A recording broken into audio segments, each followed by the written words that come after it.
So now you know my top 10 original houses, my top 10 IP houses, and my top 10 scare zones. However, in today's video, I'm going to switch it up a little bit, and I'm going to give you my top 10 facades for houses at Universal Orlando's Halloween Horror Nights. And if you're not 100% sure on what a facade is, don't worry, I have just the video for you. Highly recommend watching Dreamport Productions video on the art of a Horror Nights facade.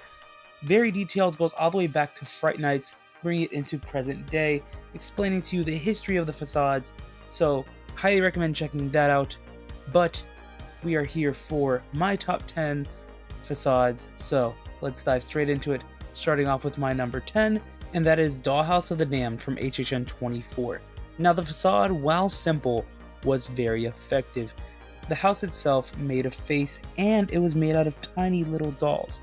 Well, not entirely made out of the dolls, but it had little doll body parts hanging around the entire house, meaning that you knew exactly what you were getting yourself into. Now all that combined into creating a great story for this house, letting you know that you were going to see a whole lot of dolls in this very much dollhouse that was very much damned. Coming in at number 9, we have House of 1,000 Corpses from HHN 29. So the facade itself was Captain Spaulding's Museum of Monsters and Madmen, and honestly it was perfect for the location that it was in. You can barely even see the tent when looking on it straight on. It fit this house so well, and just to let you know, I am not a fan of this movie. I don't like the movie, but this facade, especially at nighttime, glue. And I mean, it had the lighting, it was neon, it was perfectly eye-catching. And I think the best part about this altogether, maybe something that is a little close to my heart, there was a phone booth right up front that was from the Bill and Ted show. And now sticking with 2019, let's go into my number 8, which was Slaughter Cinema.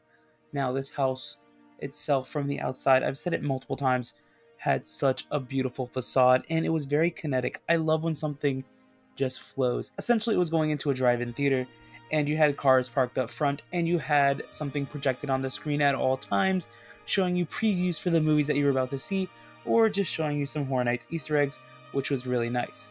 And I think one of the coolest little touches when it came down to this facade itself altogether wasn't so much the facade, but the fog that pumped, because it smelled like popcorn.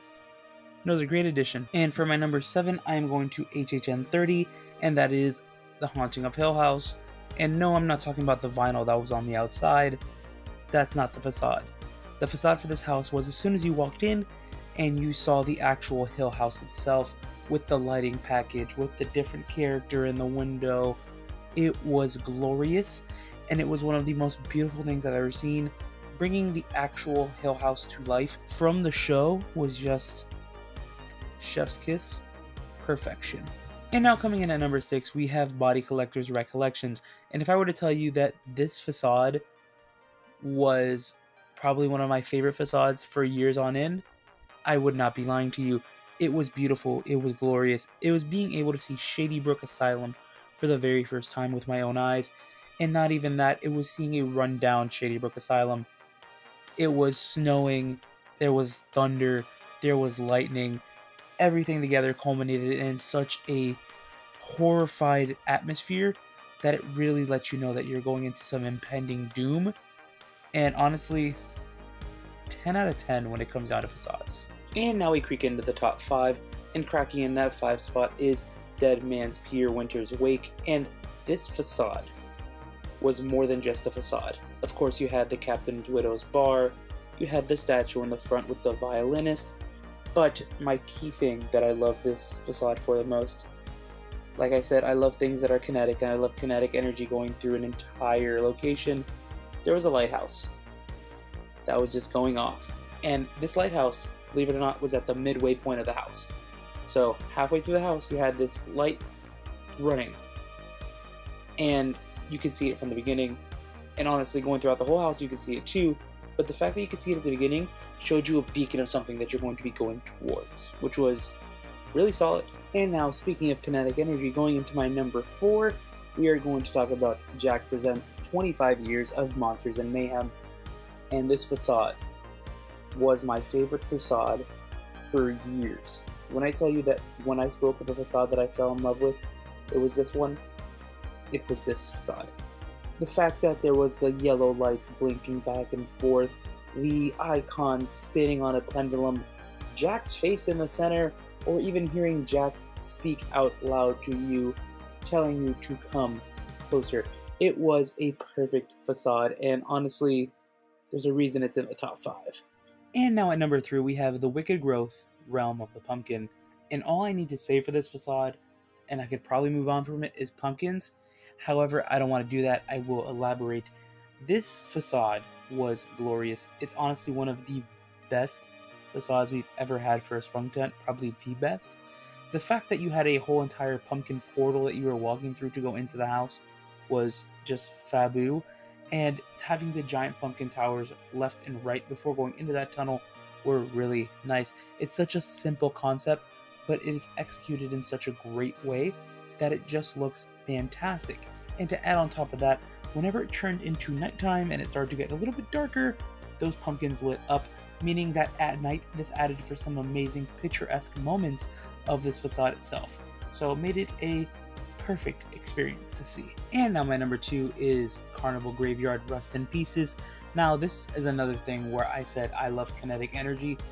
This was full of kinetic energy. This was literally a junkyard full of Halloween Horror Nights history.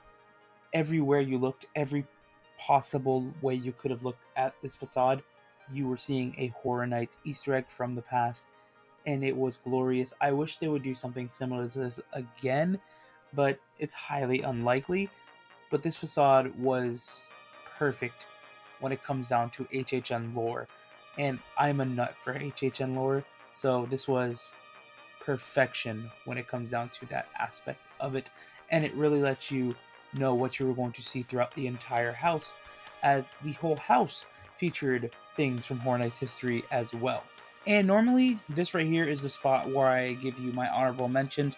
However, this time around I want you to tell me some houses that did not make this list that you believe are some of the best facades that you've ever seen at Horror Nights.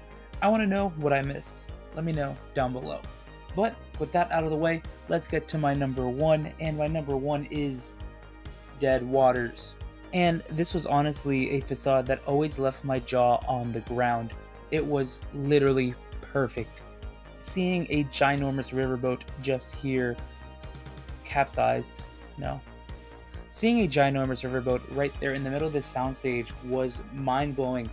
Thinking that this possibly couldn't fit in here, but we had a giant 2-scale riverboat, and it was glorious. You were walking straight into this bayou.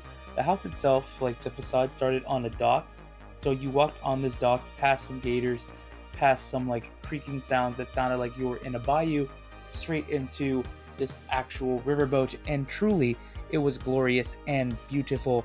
Now my big question here is, will a house this year dethrone any of these houses on this list? Now there are 10 options, meaning that one of these houses could possibly change, because it's been very consistent in which I have different houses from different years on this list, but alas, we do not know.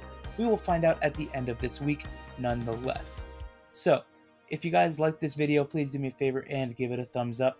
Comment down below your favorite house facade, and if I forgot to mention one of your house facades that you love, don't forget to comment that down below as well. Subscribe if you guys already haven't done so, and stay excellent, my dudes.